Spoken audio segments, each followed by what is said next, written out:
Hey there friends, this is a video that is going to go over your remote work for 9th grade academy. Monday the 16th, attendance, and then finish the Cold Hollow and high school opportunities document that we started in person last week. Tuesday, it's the same thing, attendance, working on that document, update your portfolio.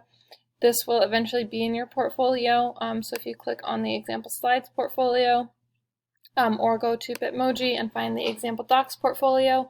It is there. It shows you how to set up.